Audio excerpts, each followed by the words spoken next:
And welcome to Chris's Texas Sports Podcast. I am Chris, by the way. Today is a look ahead to the 2024 Texas State Bobcats football team. Look at Texas sports in 1986. Look back at Texas Stadium. Look back at the career of Pro Football Hall of Famer Roger Staubach. And some Texas sports news.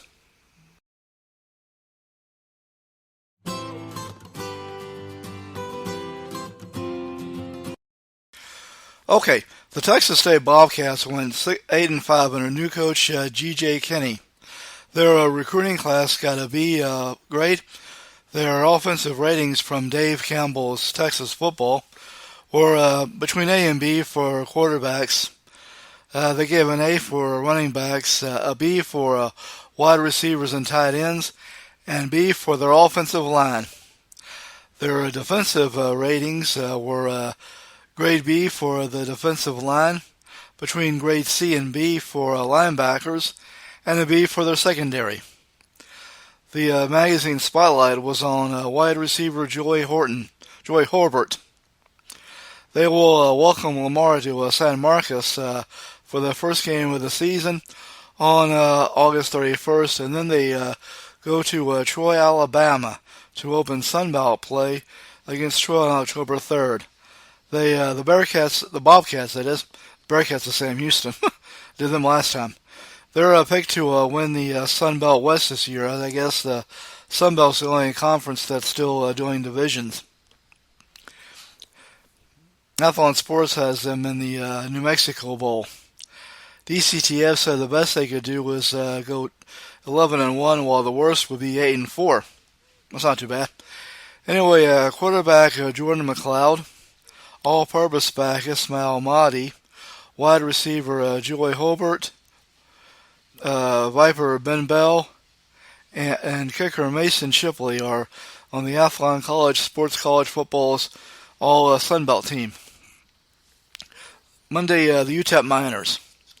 They got NFL Network's Inside Training Camp Live right now, and they're at Jets Camp. All right, coming up, Texas sports in the year 1986.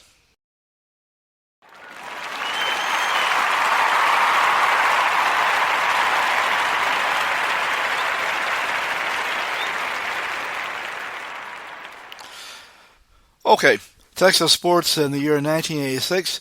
The year got started off with Texas A&M beating Auburn in the 1986 Cotton Bowl game. Auburn was led by 1985 Heisman Trophy winner Bo Jackson. I got to see him play baseball when he was with the White Sox, I think. Never saw him play football, though. I did see Deion Sanders play play baseball when he was with the Braves. They were playing the Astros. Then I saw him play football when he was with the Cowboys a few times. Anyway, A&M finished 1985, ranked number 11. The 1985-1986 Texas Tech Red Raiders basketball team made it to the NCAA tournament. So did the 1985-1986 UTEP Miners basketball team, also made it to the NCAA tournament. They had the 1985-1986 men's Final Four in Dallas at Reunion Arena. The Texas Lady Longhorns basketball team won the 1985-1986 national championship. Texas A&M softball made it to the Women's College World Series. The Rockets lost to the Celtics in the NBA Finals. The Spurs lost to the Lakers in the West first round, while the Mavericks lost to the Lakers in the West semifinals. Then the Lakers lost to the Rockets in the West finals.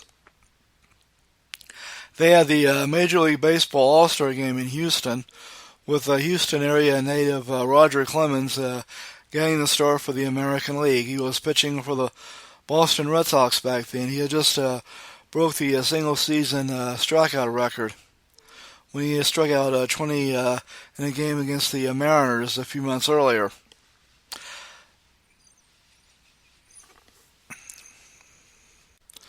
They also had the NBA All-Star Game in Dallas. It was at Reunion Arena. The Astros won the National League West and went on to lose to the Mets in the NLCS in 6 games. Mike Scott pitched a no-hitter against the Giants in the division clincher. He later became the first Astros pitcher to win the Cy Young Award. And a lot of people believe that if there had been a Game 7 in that 86 NLCS, he would have pitched it. Anyway, as usual back then, the Rangers had a good start, a good first half, but then faded after the All-Star break. The Baylor Bears football team beat Colorado in the Bluebonnet Bowl. Lamar University fielded a football team for the last time. They went 2-9, but they did bring it back in 2010. The Sam Houston State Bearcats football team made it to the 1AA playoffs. Of course, 1AA is now FCS. The Texas A&M Aggies football team repeated as Southwest Conference champions. Sorry, I got a notification from Alexa.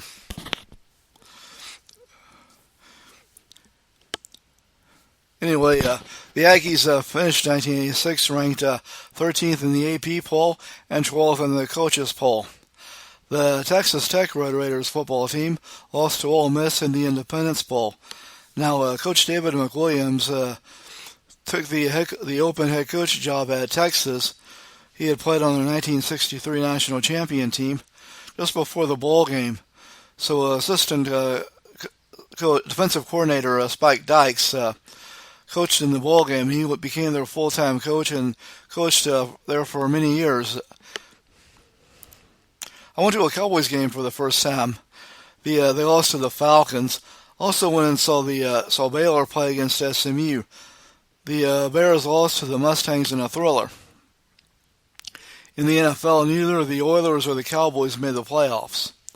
In tennis, Martina Navratilova won the Virginia Slims of Dallas, while Chris Everett Lloyd won the Virginia Slims of Houston. In golf, Andy Bean won the Byron Nelson.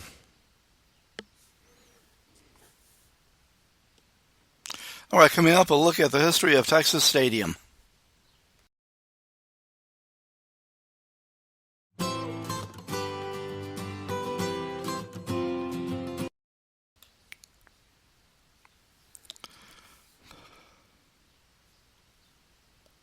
Okay, the Dallas Cowboys played at Texas Stadium from 1971 to 2008.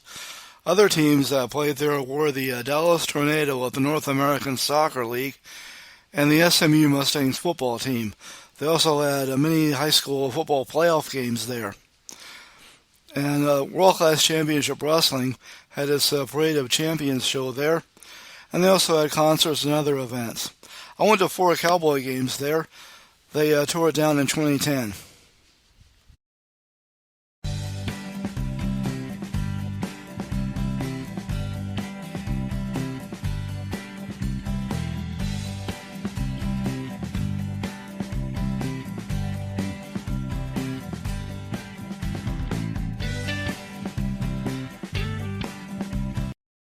Okay, Roger Staubach played quarterback at the U.S. Naval Academy from 1962 to 1965, where he was the 1963 Heisman Trophy winner.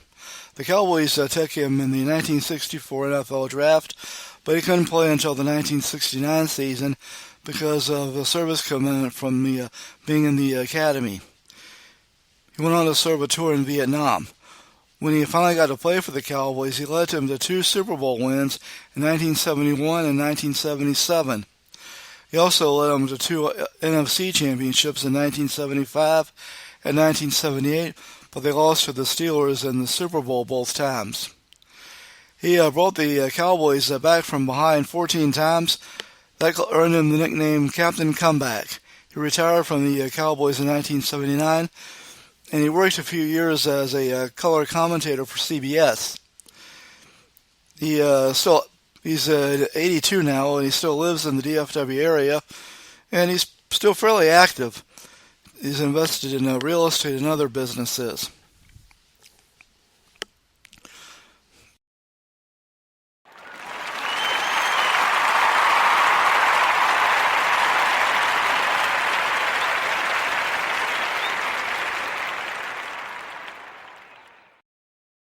Okay, now before I go, here's some sports news. The Texans lost to the Bears 21-17 in the Hall of Fame game in Canton.